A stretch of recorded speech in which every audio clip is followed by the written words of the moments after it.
Hola chicos y chicas, bueno, vamos a continuar con las clases de fisiología circulatoria. En esta ocasión vamos a ver lo que es la regulación nerviosa de la circulación, cómo el sistema nervioso autónomo actúa en el control de sus vasos sanguíneos. Entonces, si bien ya habíamos visto en la fisiología cardíaca cómo el sistema nervioso simpático y parasimpático cumple una función muy importante en lo que es la función cardiovascular, asimismo lo es en la función circulatoria. De hecho, el sistema nervioso simpático, que forma parte del sistema nervioso autónomo, es el sistema nervioso más importante para la regulación de la circulación. Este sistema nervioso simpático proviene de fibras nerviosas que salen de lo que es la médula espinal y su función es la de aumentar la frecuencia cardíaca y la contractibilidad. A su vez, el sistema nervioso parasimpático es el más importante, pero en la regulación de la función cardíaca, como ya habíamos visto. Proviene de fibras nerviosas provenientes del nervio vago, de los nervios vagos que vienen del bulbo raquídeo. Y su función es la de reducir la frecuencia cardíaca y contractibilidad. Entonces, en resumen, el sistema nervioso simpático aumenta la frecuencia cardíaca. Y si aumenta la frecuencia cardíaca, pues aumentará el gasto cardíaco. Y el sistema nervioso parasimpático, lo contrario. Entonces, el estímulo simpático, ¿cómo será en las distintas partes de la circulación? En los capilares, como podemos ver en este gráfico del Guyton, no hay fibras nerviosas. Entonces podemos decir que el estímulo simpático no hay en capilares. En cambio, en pequeñas arterias y arteriolas sí hay, y su función, como les había dicho, era de vasoconstricción y el aumento de la resistencia vascular. En las venas, igualmente vasoconstricción, y si es que se comprimen las venas, pues aumentará el retorno venoso al corazón y por lo tanto aumentará el gasto cardíaco. Lo importante de este estímulo simpático es que son muchas fibras vasoconstrictoras, pero muy pocas fibras vasodilatadoras. De hecho, el efecto va a variar de acuerdo al órgano o tejido que se encuentre. En los riñones, en los intestinos, en el vaso y en la piel, eh, el efecto es mucho más potente comparado al del músculo esquelético o el del cerebro. Vamos a ver el centro vasomotor y constrictor del cerebro. Este se encuentra bilateralmente en la sustancia reticular del bulbo y en el tercio inferior de la protuberancia. Se puede decir que, mejor dicho, o sea, tiene tres zonas: la zona vasoconstrictora, la zona vasodilatadora y la zona sensitiva. Entonces, la zona vasoconstrictora estimula las neuronas preganglionares del sistema nervioso simpático. La zona vasodilatadora inhibe a la zona vasoconstrictora, porque lo que queremos con la zona vasodilatadora es pues, que se abran los vasos sanguíneos, que no haya vasoconstricción. Y en la zona sensitiva, esta es dada por los nervios vagos y también el nervio glosofaringeo. Estas emiten señales sensitivas a la circulación.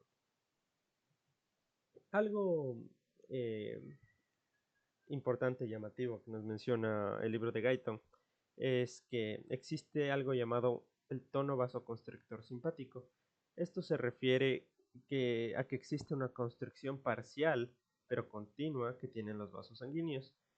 Por ejemplo, miren en este gráfico, como en el eje horizontal, bueno, tenemos el tiempo, y en el vertical el de la presión arterial. Al momento de colocársele una anestesia a un paciente, la presión baja, pero con una inyección de noradrenalina hay un aumento súbito de la presión. O sea, esto quiere decir que este tono vasoconstrictor simpático, que si bien por algún fármaco puede haber vasodilatación, existirá un- una constricción continua en la cual los vasos sanguíneos puedan ser susceptibles al aumento otra vez de la presión, en este caso por una inyección de noradrenalina. Algo también que nos menciona es el control de la actividad cardíaca por el centro vasomotor. ¿Cómo se controla? Se controla por constricción vascular y también por la actividad del corazón.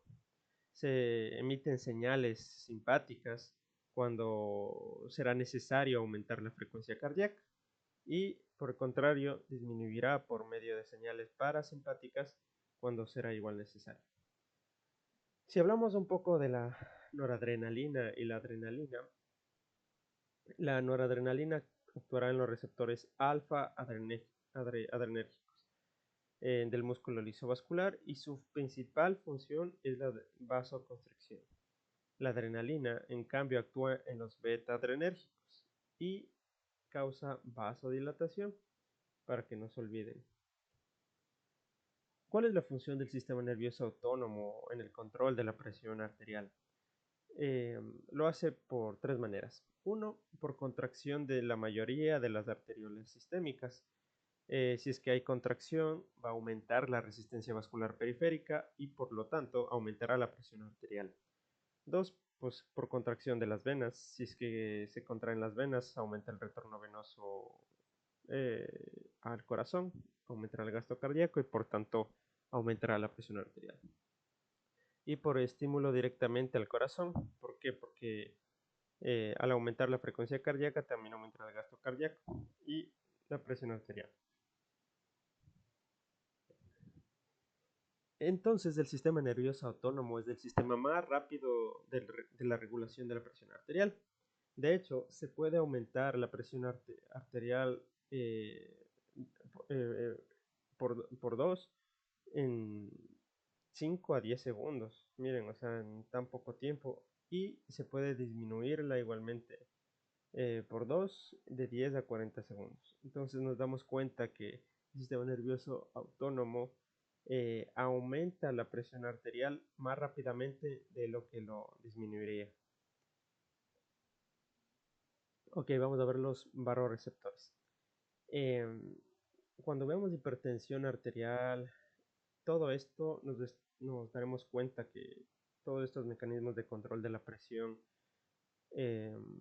largo plazo, corto plazo, se llegan a ver alteradas en un paciente hipertenso. Nosotros, algo que tenemos fisiológicamente son los barroreceptores. Estos son receptores de presión que su función es la de detectar cambios en el estiramiento del vaso. ¿En dónde se encuentran estas? Pues en la pared del callado aórtico y en el seno carotidio, que es este que vemos aquí. Este es el seno carotidio y el callado aórtico. Entonces, ¿cómo se van a activar estos barroreceptores? Por este estiramiento de los vasos sanguíneos, ya sea por aumento de presión, de volemia, produce un estiramiento de los vasos sanguíneos y se dará una señal a los nervios de Ewing, que es este nervio que está aquí. Después, este nervio de Ewing se conectará con el nervio glosofaringio. Este nervio glosofaringio irá al núcleo del tracto solitario y ahí se inhibirá el centro vasoconstrictor del bulbo. A su vez, se excitará el centro parasimpático. Como les había mencionado antes del sistema nervioso parasimpático, su función es la de vasodilatación de las venas y de las arteriolas y por lo tanto el descenso de la frecuencia cardíaca y de la contractibilidad. Podemos decir que en resumen los barroreceptores sirven para disminuir la presión arterial. Si ocurre al contrario, es decir, en casos de que una presión arterial es baja, los barroreceptores en cambio provocarán un reflejo de la presión arterial hasta que, trate de llegarse hasta su normalidad. Cuando veamos síncope, para que sepan, el síncope es cuando una persona se desploma súbitamente, algo parecido a un desmayo, ¿ok?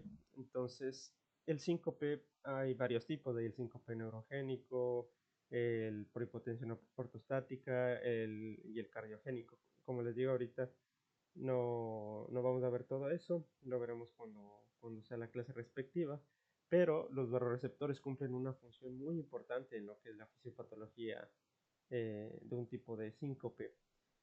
De hecho, cuando nosotros estamos acostados, ya sea descansando, viendo algo, y después nos levantamos súbitamente, eh, la, nuestro cerebro deja de recibir por algún momento sangre por ese movimiento brusco. Y a todos nos pasó alguna vez que nos levantamos bruscamente y como que nos sentimos mareados. Que seguramente también te pasó a ti también. Entonces ahí también actúan nuestros barroreceptores, produciendo una descarga simpática que minimiza ese descenso de la presión en la cabeza.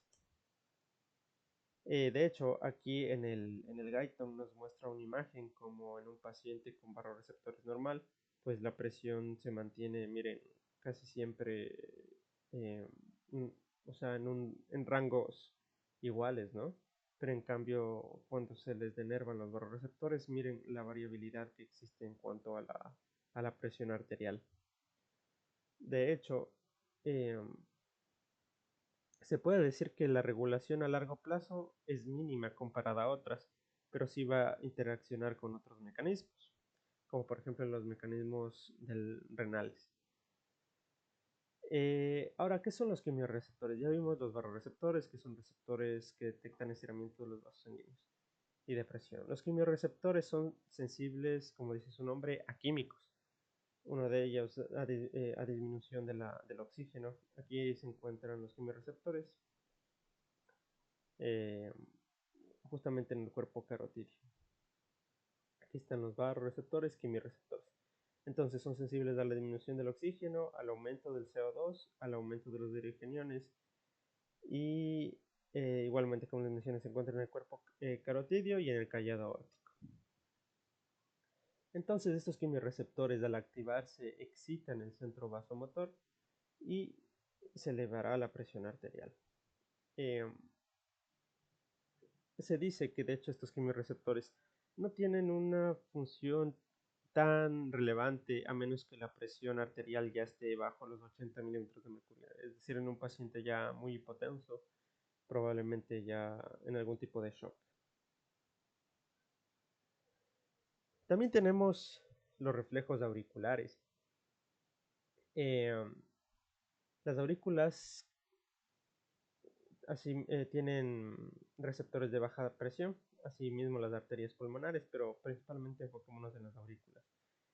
Estos receptores de baja presión quiere decir que detectan la presión, pero en lugares que normalmente hay baja presión, por eso se llaman receptores de baja presión. Entonces, al momento que existe una sobrecarga de volumen, eh, se estiran las aurículas y esta dilatación también se refleja en las arterias aferentes del riñón y se transmite señales al hipotálamo para así disminuir la hormona antidiurética. Ya habíamos visto la hormona antidiurética, que su función es la de reabsorber agua y sodio, por lo tanto aumentar la presión arterial. Entonces, si los reflejos auriculares lo que buscan es disminuir la ADH, la función es la de compensar esta sobrecarga de volumen, ¿no? Para que no exista más líquido. De hecho, este estiramiento hace que las aurículas liberen el PNA, que es el péptido natriurético auricular, que esto ya lo habíamos visto en las clases de histología, incluso qué células lo forman. Entonces, para que vayan a verlo ahí. Que la función de este péptido natriurético es la de disminuir la reabsorción de agua y a su vez la de sodio. Y por lo tanto, aumentar la frecuencia cardíaca. De hecho, ¿por qué se aumenta la frecuencia cardíaca? Porque este estiramiento de líquido va a estimular el nódulo sinusal, entonces aumentará la frecuencia cardíaca hasta un 40 o un 60% más. Este se le conoce como reflejo de Bainbridge. El péptido natriurético auricular, de hecho, es un marcador de laboratorio en la insuficiencia cardíaca, pero bueno, eso ya los valores se lo verá en otra ocasión. ¿Cuál es la respuesta isquémica que tiene el sistema nervioso central ante la falta de sangre. De hecho, cuando desciende el flujo al cerebro, la sangre va normalmente al centro vasomotor en la parte inferior del bulbo raquídeo. Ahí se provocará una isquemia. Eh, Cuando existe esta isquemia, las neuronas vasoconstrictoras se excitarán con mucha fuerza. De hecho, la presión aquí aumenta a niveles máximos, elevando la presión hasta un 250 milímetros de mercurio por unos 10 minutos. Esta es la respuesta que tiene el sistema nervioso central como último mecanismo eh, de oportunidad para salvar la vida de una persona en un caso de isquemia. De hecho, es tan poderosa esa vasoconstricción que los vasos periféricos se tapan casi en su totalidad. Y bueno, se activará cuando la presión baje menos de 60 milímetros de mercurio. Si recuerdan, la presión normal es de 120/80. Si es que ya baja en un paciente menos de 60, pues este ya está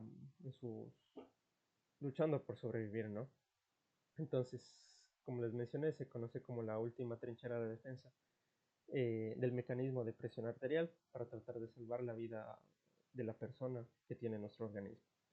Y es el mecanismo activador más potente que tiene el sistema nervioso simpático.